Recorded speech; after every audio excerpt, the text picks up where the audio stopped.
গলার জাদুতে পশু পাখি বাদ্যযন্ত্রের শব্দ, চায়ের দোকানে অভাব অনটনের সংসার চলা সন্ন্যাসীর নস্কর মানেই বিনামূল্যে মনোরঞ্জন। একই কণ্ঠে কখনো কুকুর, কখনো বিড়াল, কখনো ময়ূর, কখনো বা কোকিলের ডাক, এই করেই মানুষের মনোরঞ্জন করে আসছেন তিনি।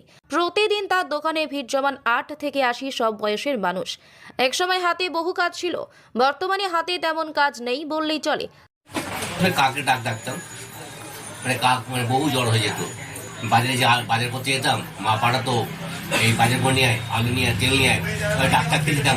কাক বলে মাথা ঘুরে আমি কাকে ছেলে বাইরে বেরোতে পারতাম না। কাক আমাকে যেন দেখতে পেলেই টাকাটাকে আরম্ভ করতো। চায়ের দোকান চালিয়ে কোনো মতেই চলে সংসার। অভাব অনটন বর্তমানে নিত্যদিনের সঙ্গী।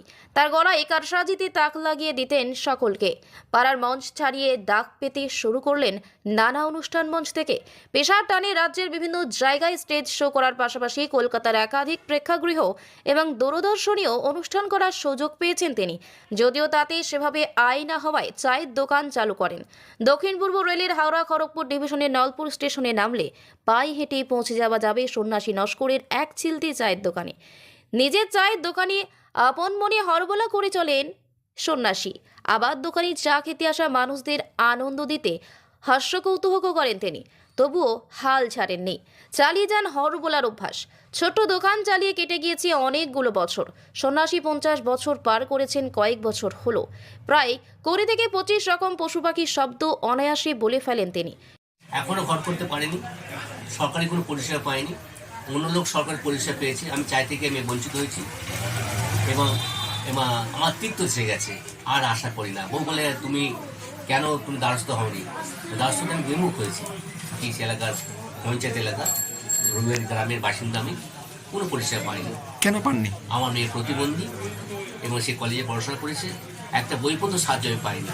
সেই আমি কোনো রকমে আমি চেয়ে নিয়ে মেয়েকে পড়াশোনা করে কলেজ পড়ে গিয়েছি। তারপরে ছেলে কলেজে ফার্স্ট ইয়ার করেছে, মেয়ে থার্ড ইয়ার করে আমি পড়াতে পারলাম না। সংসারে স্ত্রী, পুত্র এবং এক বিশেষ ক্ষমতা সম্পন্ন কন্যা নিয়ে 4 জনের সংসার। চা খাওয়ার সঙ্গে সন্ন্যাসী নস্করের গলায় হরবলা ও হাস্যকৌতুক শুনতে সকলেই মুখিয়ে থাকেন।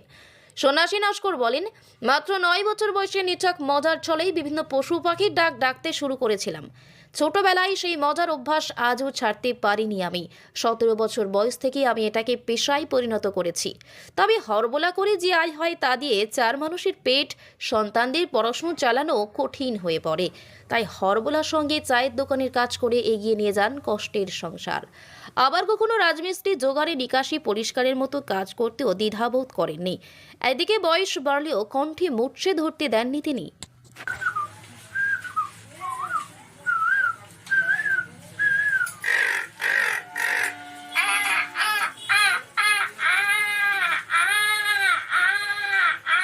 অনেক রকম কুকুর ডাকে। ধরুন কুকুরকে ঢিল ছেড়ে মারলো, সেই ডাক আলাদা। কুকুর ভয় পেলো, সেই ডাক আলাদা। ধরুন কুকুরকে মারলো, আঘাত পেলো। আর একটা কুকুর হচ্ছে কি, তো ঝড় করছে অন্য কুকুরকে দেখে,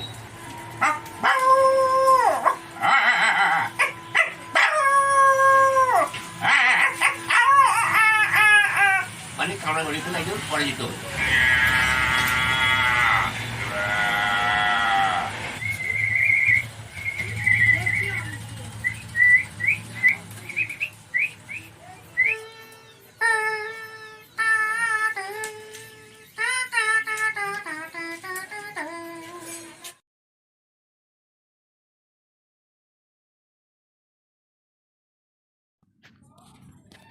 হাওড়া থেকে রাকেশ মাইতের রিপোর্ট, লোকাল 18 বাংলা।